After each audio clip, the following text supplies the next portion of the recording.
And I don't know if you realize how much Movement Lesson it works with vision. And also, we have a Facebook group, Movement Lesson for Parents and Practitioners, for those that are working with Movement Lesson with their child on their home program or coming to the clinic in supplemental care. There was a really good question that came in because I have a very good ophthalmologist that I work with, I hope I can say his name if it's okay, Dr. Cassidy. And he's just amazing. And I say it proudly because he saved my son's life. He found my son's ocular infections that nobody else seemed to manage. But that being said, I noticed a little munchkin coming in, and his right eye was able to not only cross midline, but follow much quicker than the left. The left had a little bit of a delay. And I just assumed he had a decent left stigmatism, but either way that I needed to send him over to get checked. And one of the things that was mentioning is he's got one nerve not firing well enough and bringing that eye over. And I wanted to explain it a little bit differently. When you're working with the eyes, right, the eyes are fluid, right? It's an enclosed capsule, but it's not a round orb. You've got the cornea, you've got and also too, if you're farsighted or nearsighted, it changes the pitch of the eye, and so it changes the actual movement or function. So when you have eyesight, right, just like this water on the horizon, right, as you're touching and working with it and working with Movement Lesson, you'll be able to feel not only cranial responses, but eye dynamics, fluid viscosities. This is how, with my son's infection, or I catch kids that have had either have an infection going on or have had a chronic condition because, again, what it does into the mastoids, let's say, or the temporal bone, and that gets covered more in my cranial course.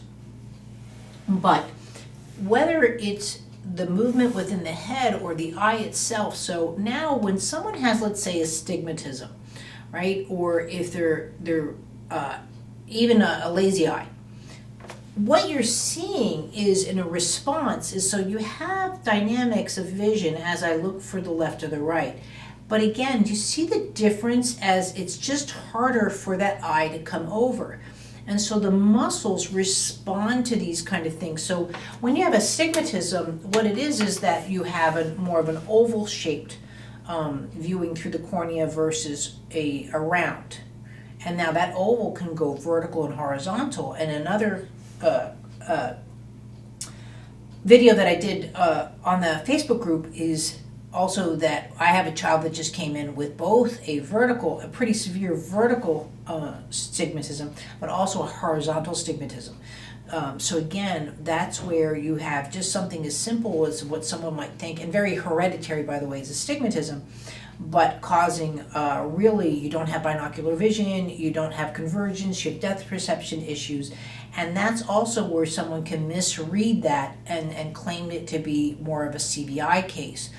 And that's what I sort of want to explain here when you have the actual eyes moving at a different function. So imagine that you're looking at something and you're able to just respond right now because of the way that the vision is versus here, just that slowness. So even together, right, even though someone might say the eyes, or you might hear that the eyes are fine, what you're looking for in the vision is that similarity, that I can bring the vision or the head to the left just as I can bring it to the right, let's say. And so right now I've been working towards the camera with him, so he's much more organized already off to the left or towards you, and I can feel the difference right here. And that's where I have to come into play and balance out the eyes, the movement in the eyes, the movement from within the eyes. The eyes aren't just how your pupil focuses or how your retina responds to vision. Your eyes have a dynamics of movement in them that I don't think many people look at. And I just wanted to show you that. Now here, I'm bringing his head up.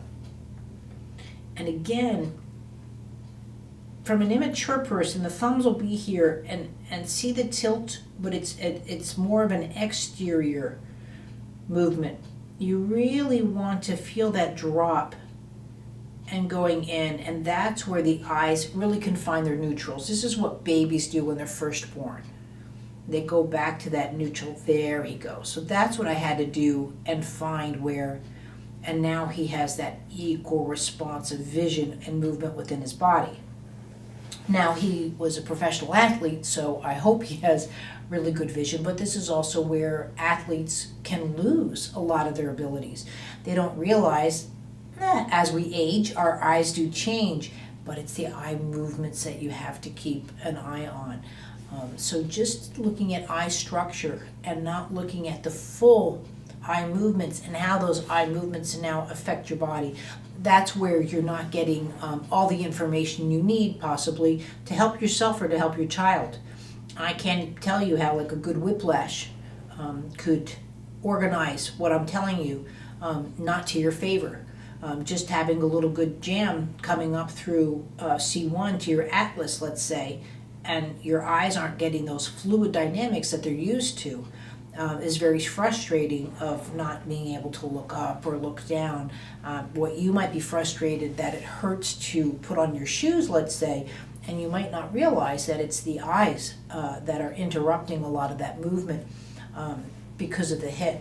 Eyes can have concussions, just like your brain can. So there's a lot that can go on in what you might think is a simple trauma that can affect your system for a long time. So it's not just about catching it in your children. This really, the information can help all of us. If you need more of this information, by all means, join our group, Movement Lesson for Parents and Practitioners. But if you're not aware, I have an amazing course called Cognitive Vision. What's great about the course, not only is it online and you have it forever, where you learn how to evaluate your child or people that you work on, but you're also learning about the dynamics of movement and vision. Books come with the course. But what my course is, I offer a private 3-week Facebook group, and I guide you through it. So any questions or concerns or evaluations that you're doing for, let's say, your child, that you're getting to know how they function in vision, movements, developmental delays, all get covered in the course. To get the basics of movement lesson and vision, I have a great course called Vision in Your Child. It just explains the top diagnoses that you're working with, tips for a successful ophthalmologist appointment that you can print out and take with you, as well as a grading sheet of your child's, let's say, stigmatism or CBI, let's say, that you're working with. That goes into a patching course that I have. Something like this, if you need more complex, you might want to take my Head and Vision course. There's a lot of things that Movement Lesson can do to help you with your vision, and I hope to see you in one of my courses. Thanks.